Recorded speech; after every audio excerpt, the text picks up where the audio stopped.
against the Kremlin and its collaborator, Lukashenko's regime. First, we are shutting down the EU airspace for Russians. We're proposing a prohibition on all Russian-owned, Russian-registered and Russian-controlled aircraft. These aircraft will no more be able to land in, take off, or overfly the territory of the European Union. This will apply to any plane, owned, chartered, or otherwise controlled by a Russian legal or natural person.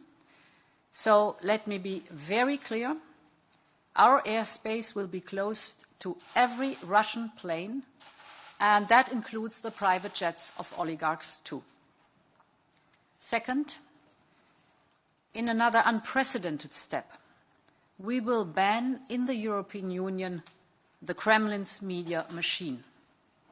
The state-owned Russia Today and Sputnik, as well as their subsidiaries, will no longer be able to spread their lies to justify Putin's war and to sow division in our union.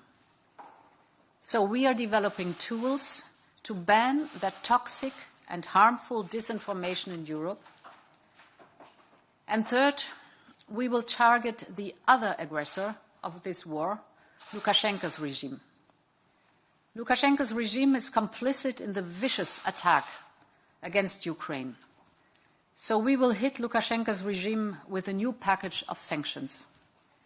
We will introduce restrictive measures against their most important sectors. This will stop their exports of products from mineral fuels to tobacco, wood and timber, cement, iron and steel. We will also extend to Belarus the export restrictions we introduced on dual-use goods for Russia. This will also avoid any risk of circumvention of our measures against Russia. And in addition, we will sanction those Belarusians helping the Russian war effort. All these measures come on top of the strong package that I presented to you last night, agreed by our international partners. Under this package, important Russian banks will be excluded from the SWIFT system.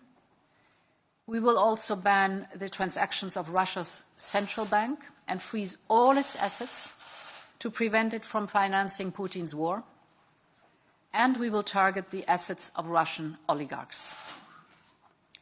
We continue to coordinate closely with partners around the globe, and we remain in close contact with our Ukrainian friends. His leadership and his bravery and the resilience of the Ukrainian people are outstanding and impressive. They are an inspiration for all of us.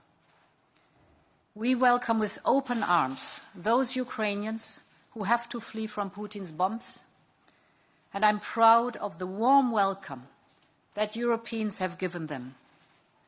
We are mobilizing every effort and every euro to support our eastern member states to host and take care of these refugees.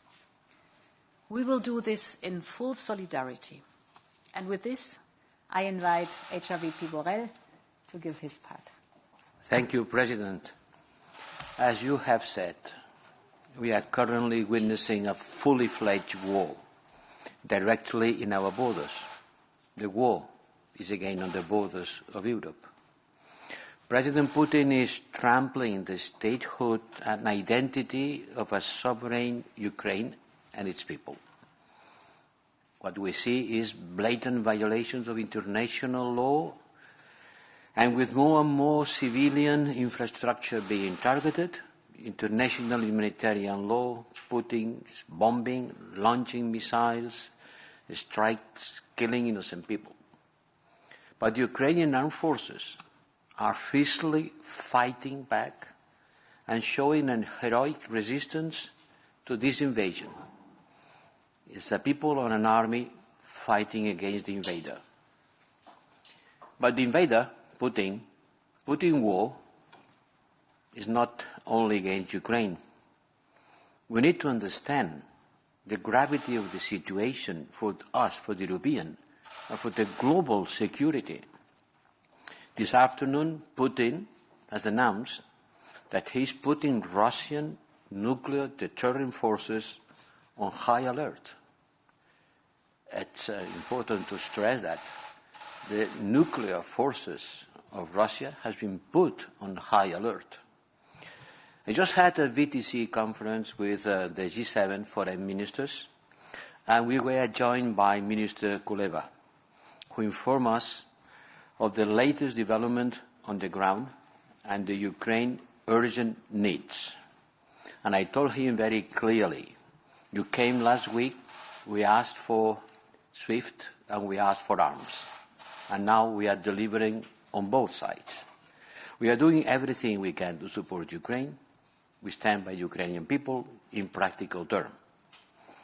In 1 hour, I am convening for the 4th time in this week the European Union Foreign Ministers' Council for an extraordinary meeting, and following up the request from Minister Kuleba, Foreign Minister of Ukraine, I will today propose to use the European Peace Facility for 2 emergency assistance measures to finance the supply of lethal material to the Ukrainian army, as well as urgently needed fuel, protective equipment, and medical supplies. Another taboo has fallen. The taboo that the European Union was not providing arms in a war. Yes, we are doing, because this war requires our engagement in order to support the Ukrainian army. Because we live in unprecedented times, like you did when the pandemic came. We are facing the best on the war, as the biblical times. And this will not finish here. It is the first time in our history that the European Union will provide lethal equipment to a third country, and I have also instructed my team and the European Union military staff to set up a mechanism to coordinate the request of the Ukrainian army so that we can respond in the most effective way, together with the member states, to their needs that Minister Kuleba has explained us today. Today we will provide the political endorsement also of the European Union 27 member states to the overall package of measures outlined by President von der Leyen that will pave the way for the swift adoption of all necessary acts.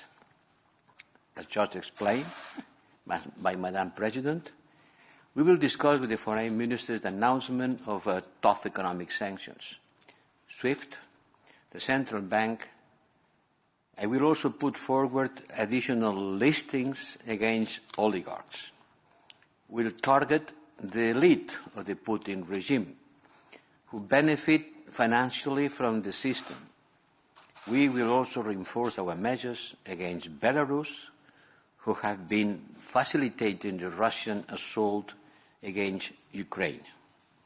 With these measures, more than half of the central bank reserve of Russia will be blocked.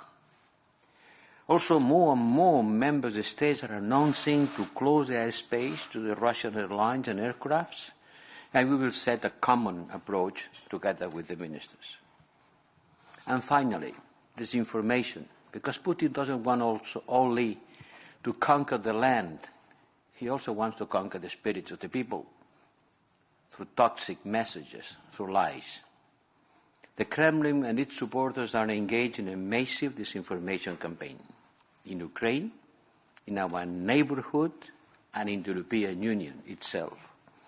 And we have been fighting against disinformation since 2015 with the East Stratcom Task Force and the European Union Disinformation Platform, which, by the way, I invite all of you to visit. And today we are taking a crucial step to turn off the tap for the Russians' information manipulation in Europe by banning Russia Today and Sputnik from broadcasting in the European Union. We are killing the snake on its net. We will also continue working actively in Ukraine and in our neighborhood to fight the attempts to distort reality and to seed confusion and uncertainty. Let me close, Madam President, by underlining that we will continue to coordinate with the Ukrainian government and neighbourhood countries and to do everything that we can to provide all the necessary support to the Ukrainian people and to put a stop to this senseless war. Thank you.